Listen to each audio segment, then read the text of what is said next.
have a variety of fixtures sitting up here on the top shelf in the garage. Two of them I would like to combine and make something new. Let's find out. I made a video of this light a while back, but it isn't really in the best condition, and I didn't really find it in the best condition. However, the ballast is in good condition, and it's a 100-watt Mercury Vapor. That's the key, Mercury Vapor.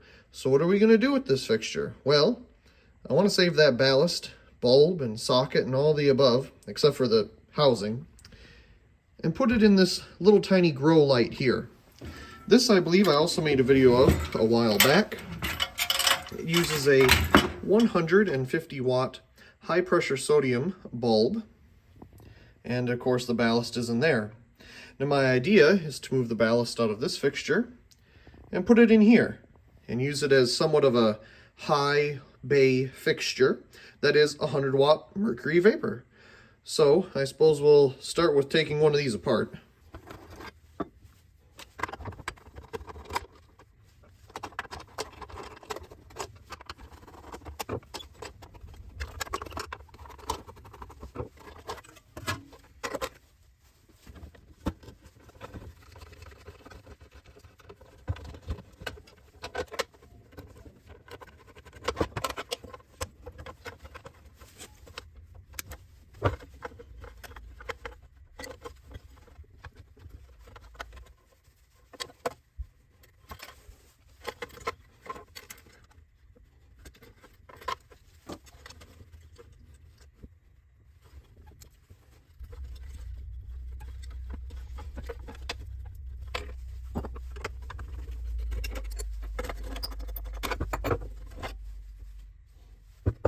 Got some pretty useful parts out of this fixture. It's always nice to have an extra little button photocell around.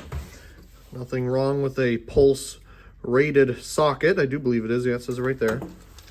A little ballast bracket. Now, maybe it's long enough for that handyman fixture. It could be too short, but you never know. Might as well hold on to it. Of course, we have the wire nuts here. That one wasn't even on all the way. It was just kind of sitting on the wires. I was surprised. And then appears for the ballast here, the red wire goes to the lamp.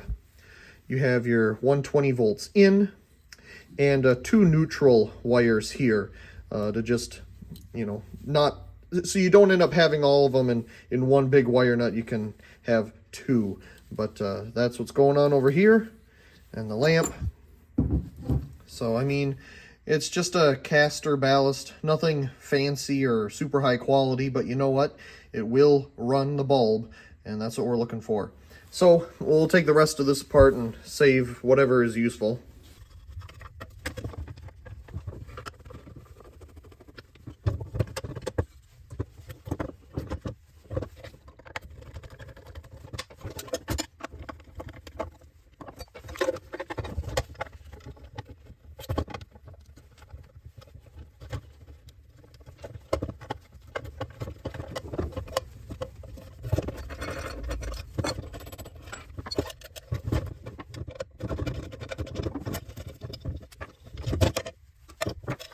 So let's move on to the sunlight fixture then.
Boy, this is much lighter once this thing's out. Interesting colors they have going on here. Appears the red wires go to the socket, and the orange wire is the 120 volt in. And of course, it kind of shows it on here, but doesn't tell you what color is what, so not bad. Nice that it has a little thing here at the end. I think it's a little more common on 4N ballasts than the ones here in America with the igniters. They just don't have the nut here at the end. So now we just need to figure out how to get this in here. I think one thing I'm going to change out is the socket. It doesn't say anywhere on here that it's pulse rated, like this one does. But also notice how thin these wires are compared to these here. I'm not sure. I mean, probably be okay, but I'd much rather have a socket that I know will be okay put on here. And hopefully it's the same spacing. Maybe not. We'll find out.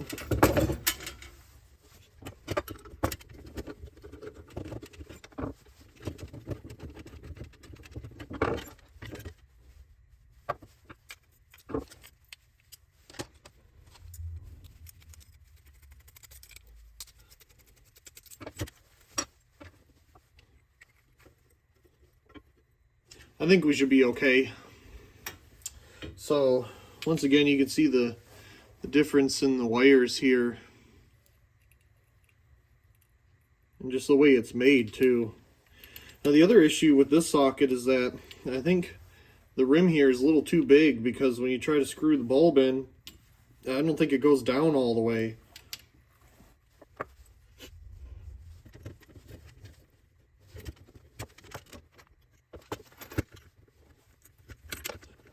It's always a joy getting these little screws down in there.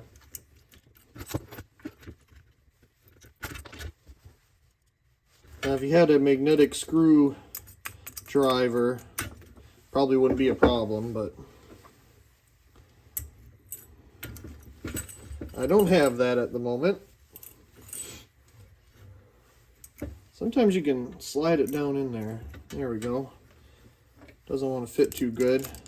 Oh, there's a piece of ceramic. You know, that's always nice. Not sure where it came from.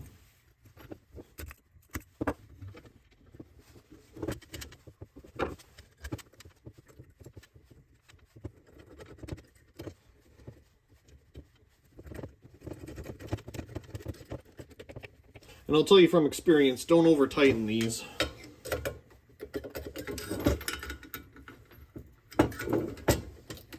Hand tight is just fine. Okay, so we got our socket. Let's see what condition these wires are in. They seem okay. Otherwise, I'd redo them. But they seem okay. This wasn't even twisted. And then we have our orange one here, which is going to be our power.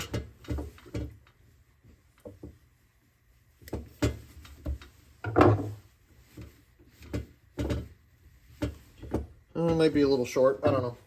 We'll find out. There's a certain size that I strip the wires at in my head. There's no real way for me to describe it. It's just like a certain length, and that's what I'm usually happy with.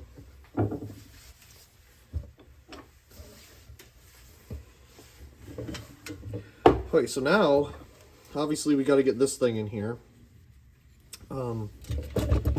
Boy, how are we gonna do that? Well, it could stand. There definitely is enough height there. It could also sit on its side. The problem with that is that I don't think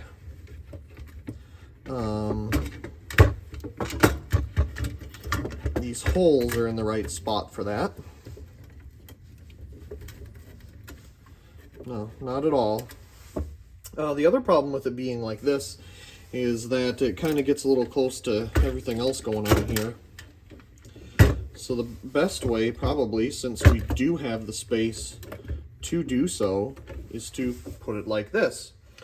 Now, obviously, to do so, we will need some pretty long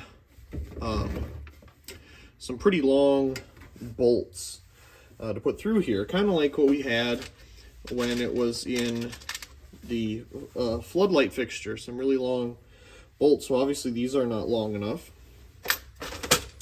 So what we'll do is measure what we need here.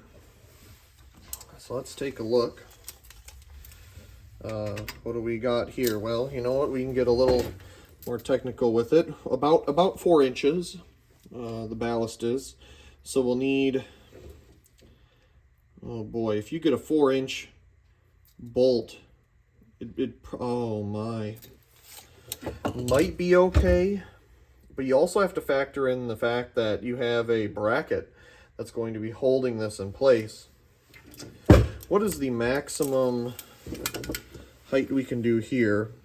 About 4 1/4 inches. Well, also, I don't think it comes all the way up to here.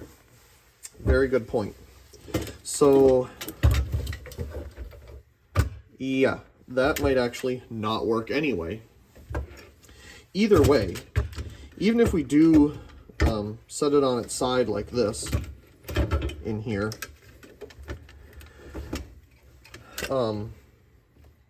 we'll create new holes for a bracket. And you know what? That's why we save these things. There's our bracket. Perfect. Now we need some type of, bolt to go through that. So, well, here we go again with possibly a problem. We have a curved, housing here. And it looks like it goes right to the edge of the housing. So let me look here. We'll just kind of eyeball this a little bit.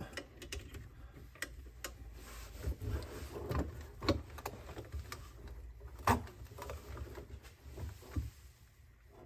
mean, that should be okay. I think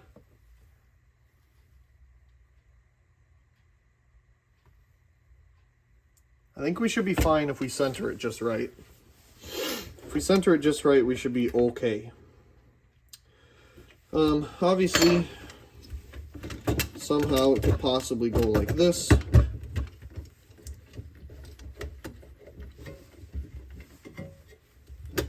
That might not be a bad idea either. But again, what we will need to do is get long enough bolts for this. Now, if we do it this way, I don't think we would need to make new holes. We can use the existing ones that are here without having to ruin the fixture. Now, it doesn't really sit flat because, okay, anyway, what we need to find are some bolts. So let's measure this. That's 3 inches. So if we did 3 inches, maybe 3 1/2, a 3 1/2 inch long bolt of some kind. And we can always make it shorter. If we need to cut it, we can make it shorter. That's not a problem. But if we went 3 inch, we might not have enough room, for the bracket and everything. So you also have to factor in this bracket that's going to sit here. And see, at that point, there's not going to be any thread left. So we'll need at least 3 1/4 to 3 1/2 inch long bolts of some type. The bolts that we had in here were these, but we just need something that fits through here.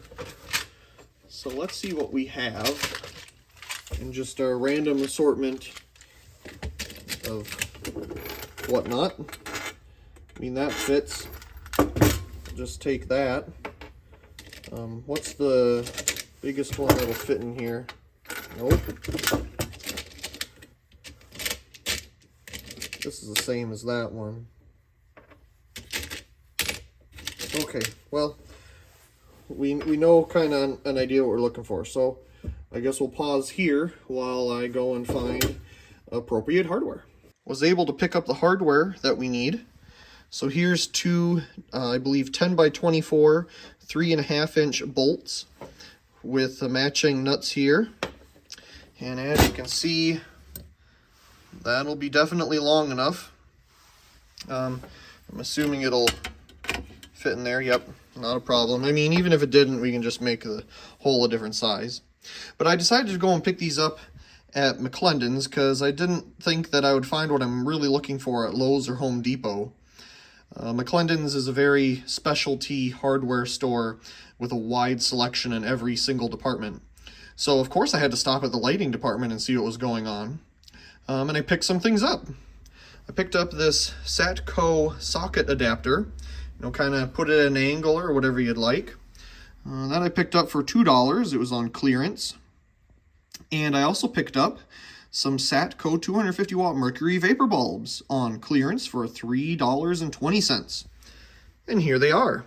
I wanted to pick these up mostly because of this fixture. It'll look beautiful in there. So that's pretty good. I was very happy to find these. I wasn't expecting to, really, for them to have a 250 watt Mercury Vapor bulb. Boy, you usually have to go online to find that kind of stuff nowadays. It just goes to show how, wide variety of things they have. Obviously, this must be a product that they're discontinuing, but they have a wide selection of other high-intensity discharge bulbs. This one just must not sell as well. Either way, they had two left, so I picked them both up. But what I wanted to show here is the environmental handling fee that's placed on any bulb containing mercury in this state of Washington. So it's 95 cents per bulb. If it's like a multi-pack, I believe it goes per bulb in the pack. So like if you get a 24 pack of fluorescent tubes, I think it's this times 24 or something ridiculous. But yeah, almost $1 per bulb for this handling fee, and it explains here, so it goes towards the fact that you can recycle your bulb at a location and not have to pay for the recycling of the bulb. There's plenty of places you can do it. You can do it at IKEA. I've even seen bins at Home Depot that you can put the bulbs in. I don't think that's what this goes to. I think just those companies decide to offer that. Anyway, here you can see that it's 95 cents per bulb that contains mercury. Now with the correct hardware, we need to make a bracket to hold the ballast in place. Obviously, this one is too long. We could, just drill new holes for it and use that, but I want to save this. Maybe it'll be useful for something else in the future. I don't really have a piece of strip aluminum or anything like that on hand, but I do have this, which is a piece of metal that is used for putting ductwork together. It was left here when they did the upgrade to the heat pump. You left this 3-foot strip of it here, and while it is hollow in the middle, I believe it will be sturdy enough for what we need to do. So now we just need to measure what we need, cut it, and drill some holes. Okay, so we got our little bracket made here. Just be careful when doing this kind of stuff. It is sharp, so you want to just be cautious around the freshly cut metal. And now let's just make sure it lines up. Sure enough, we will take our ballast. I suppose what I should do first, we'll bring our new hardware through here.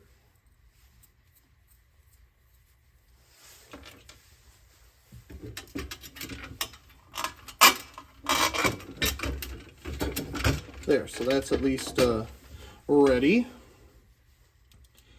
Well, I really want to clean up these wires on here first. Let's see what kind of condition these are in. So I actually had to peel it, as you can see here, like a banana, to be able to, you know, get the insulation off without having to hurt the wires, because the regular stripping device wasn't going to work. And I blame it on whatever insulation material they used here is most certainly the problem, because it grips in between the wires and makes it impossible to pull off without breaking other wires at the same time. But we got it, so we're good there. Okay, now that that's at least done, let's bring this back over. And we'll choose a side for this to sit, I suppose. Doesn't matter too incredibly much, other than it's gonna sit in here. Something like that. These wires like to be over here, so maybe we'll put it around the other way, so that at least everything seems to be on a happy side.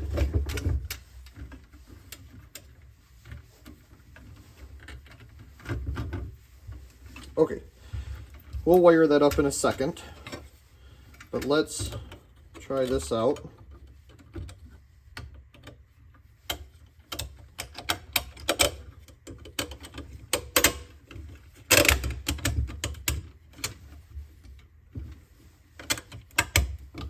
There we go. Okay, I suppose our ground is going to have to go on here somewhere, because that's how it originally was.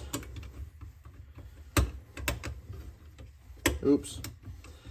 And then of course after I put it on there, I realized I put it on the opposite way, which really doesn't matter, to be honest, but I want it to be correct, so we'll put it on the way it wants to.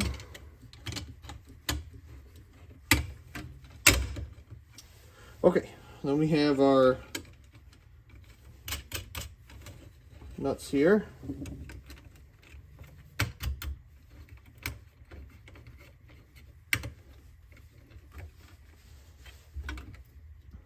Is this optimal? Probably not.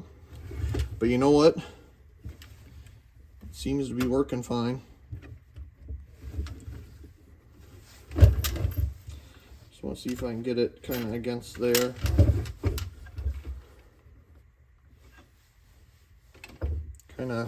It's going to be sitting on these two rivets here. There's not much we can do about that. Okay, let me try to find a socket for this. So my dad's been wanting me to try this thing out, so let's see what we get out of this little device.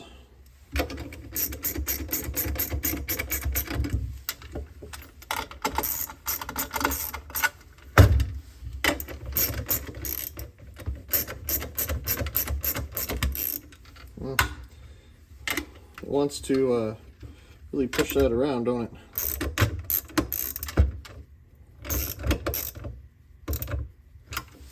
Huh, not bad.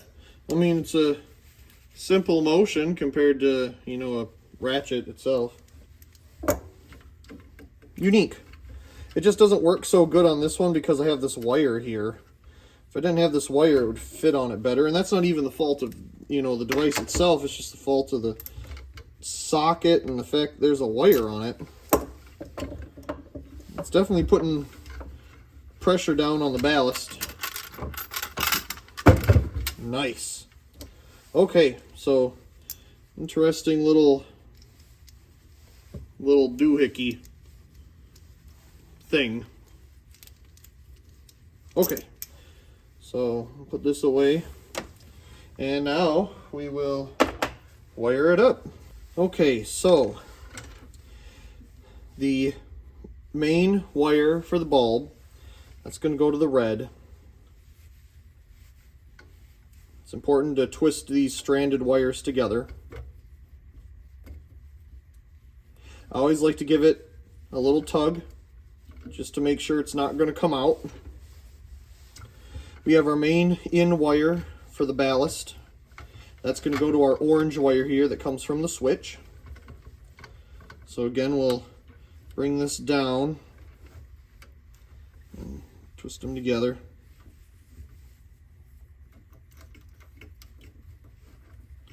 Put our wire nut on. Make sure it won't come out. Okay, now we have our two neutrals, and we know that they're connected to each other, so it doesn't necessarily matter what one goes where. So let's put this really short one to the socket, the bulb's socket. Now, I get real picky about this kind of stuff, but if there's too much of one wire hanging out the top, I get rid of it. And I try to hold all the wires in here like this so they don't go all over the place. But I want the two wires to be the same height because I don't want just that in the top there. So let's put them together. Again, a little bit of a tug just to make sure it's not going to come out. Okay, we have one more right here, and I don't have any more down, so let me grab some more here. We have our last neutral, which will go to the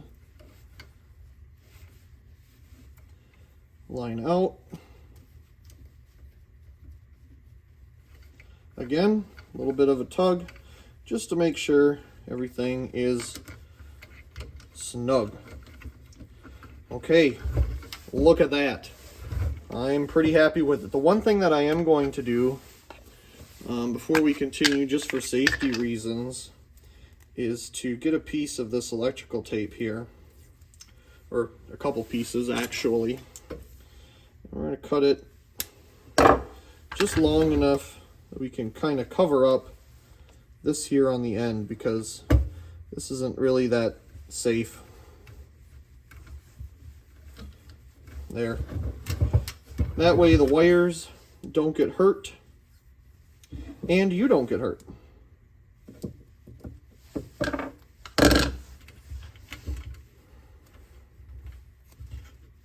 And again, we'll do the same thing over here. Let me do it this way this time. Fold it over. There. I like that better. That's nice. Very good. So now we just need to put it back together in its housing here. So here's the housing.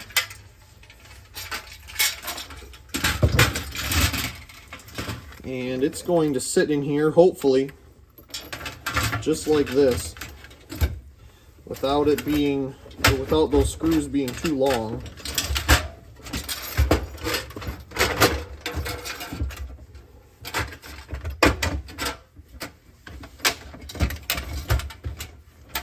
Looks like we should be okay, thankfully. Okay, so we had some screws here on the top. I'm going to assume it's these two. And I don't necessarily like using the drill for this. But remember to stop before it gets too tight and strips things out. Okay, and then we have the about 1 million screws here on the end that hold the entire assembly together.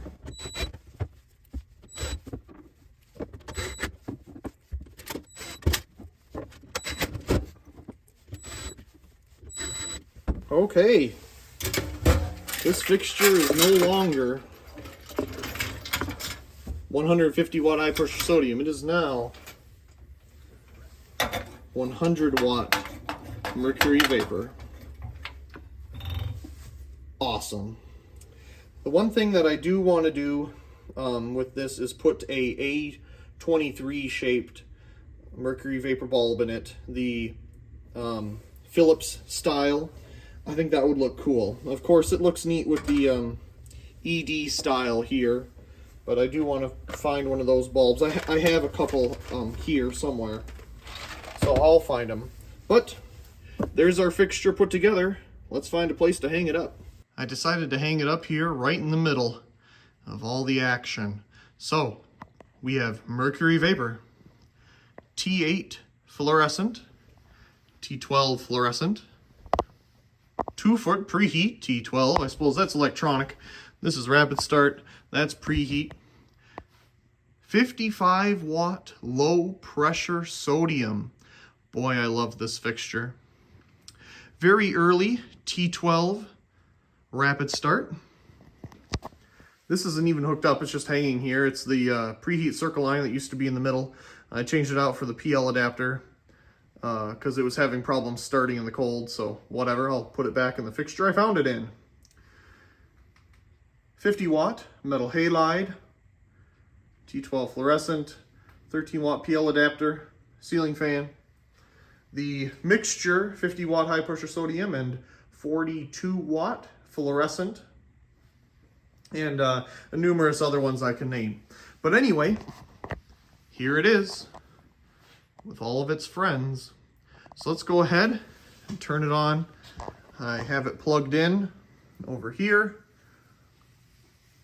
So here we go. It's kind of a hard switch to push because it has this little cover on it. So bear with me.